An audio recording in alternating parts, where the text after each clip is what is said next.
Había algo de tempo que non tiña este plano e que non gravaba con isto. Supoño que o audio estará un pouquiño peor que habitualmente, pero eh, botaba de menos este plano. Bueno, moi boas a todas e a todos. Espero que esteades ben. Eu son Dinaf e dou vos a benvida, unha vez máis, a un vídeo de Galician Gamer. Hoxe quería falar de un xogo que se chama What Remains of Edith Finch. Levabase un tempo dándolle voltas a que podía decir exactamente de What Remains of Edith Finch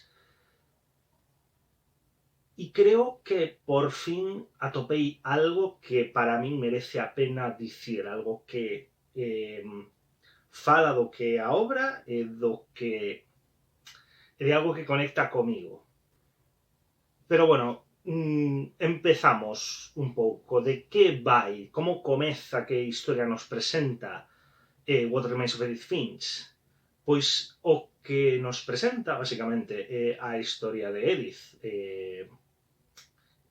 Bueno, xa o di o propio título, ¿no? A historia de Edith, a última membra, o último integrante vivo da familia Finch,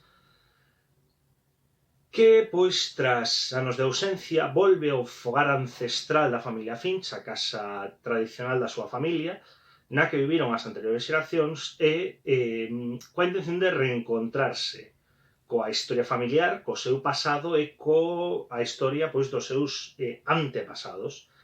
Isto cóntasenos a través dun diario escrito pola propia Edith e que nos irá, pois, contando, pois eso, os descubrimentos que ela vai facendo respecto á súa propia familia, as cousas que ela xa máis ou menos sabía, e, pois eso, todo isto dende a súa propia vivencia, a través dun xogo que ten bastante de walking simulator.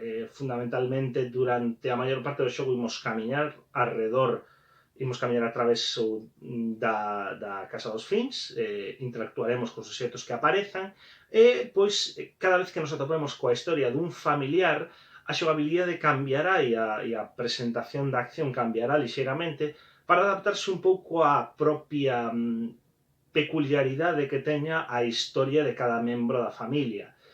Hai algún no que pois, pasaremos a controlar animais, digamos, nunha persecución, hai outro no que o que faremos será ler unha especie de cómic ou libro ou algo así, e pois cada un terá eso, a súa propia narrativa peculiar que nos transmitirá algo sobre ese personaxe, sobre como viviu, sobre como era e sobre como morreu. A maior parte dos membros da familia Finch, non tardaremos en descubrilo, pois morreron a idades relativamente temperas e a historia da familia en xeral é tráxica.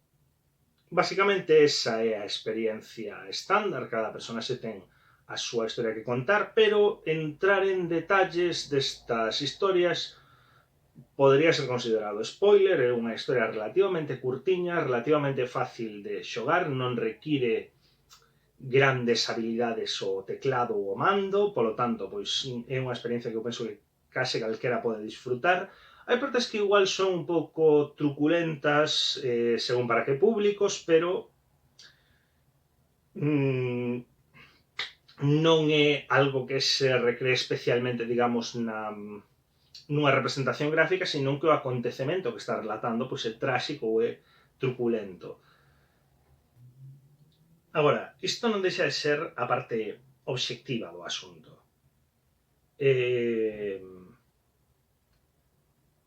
A parte, o tema principal para min, o tema que máis se quedou comigo, despois de darlle moitas voltas, é a propia historia.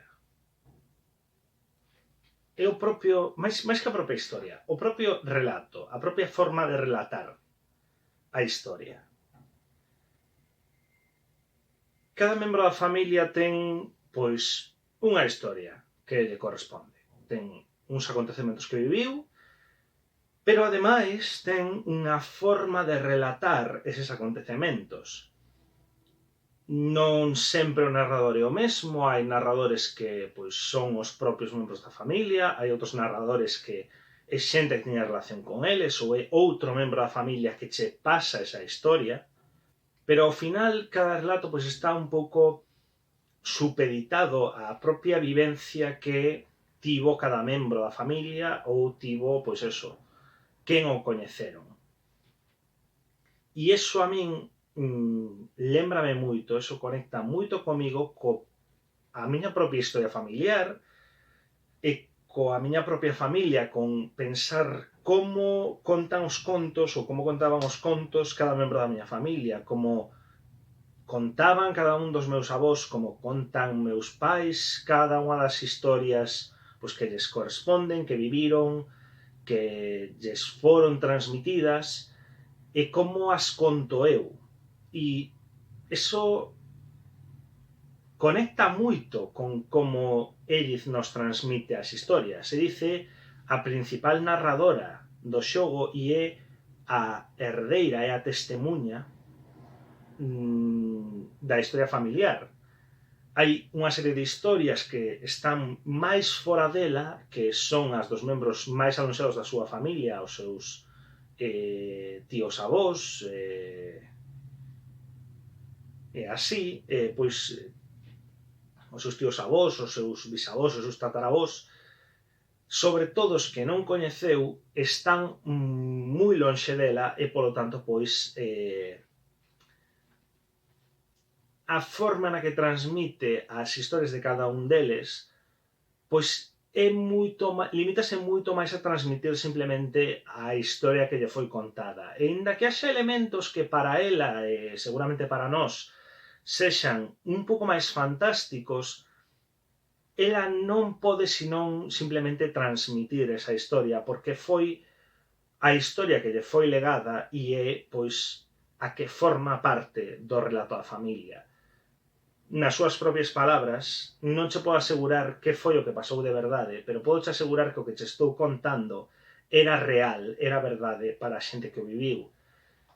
E eso, pois, comigo conecta moito, bueno, polo que xa dixen, estou xa dando voltas sobre o mesmo tema, pero lémbrame, pois, por exemplo, a como o meu avó paterno, pois, conta as historias, conta as súas vivencias ou a de outros membros como se fosen contos, e entón aí mistúrase o dramatismo, o acontecemento, digamos, científico, histórico e tal, pois co acontecemento puramente narrativo, e ao final chega un momento no que che dá igual que parte é puramente narrativa, que parte é puramente histórico-científica. O que che importa é que esa é a historia que che foi transmitida e esa é a historia que para ti forma parte do relato familiar. E logo ti, pois, colles eses relatos e transmítelos, e os relatos que che tocou a ti vivir ou que eres máis próximo a eles, pois empezanse a misturar xa máis a forma de contar deses membros da familia coa que ti tes, que, pois, derivase moito tamén de como contaban as historias os membros da familia cos que a ti che tocou vivir. Eu, por exemplo, a hora de contar as historias, pois collo cousas de cada un dos meus avós, collo cousas de meus pais, e collo cousas, igual que eles, das miñas propias vivencias, do momento sociocultural que me tocou vivir e, pois, da xente coa que me fun relacionando ao longo da miña vida, amigos, etc, etc. E ao final, pois, a pregunta que suscita o título do videoxogo queda respondida por isto. O que queda da familia Finch, de toda a familia Finch, é este relato que nos transmite o xogo.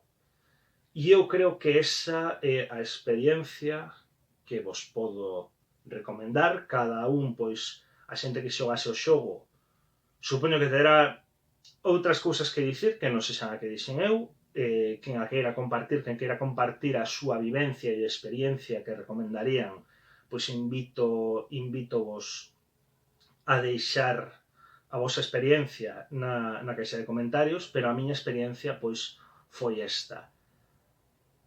O que queda da familia Finch é o relato familiar.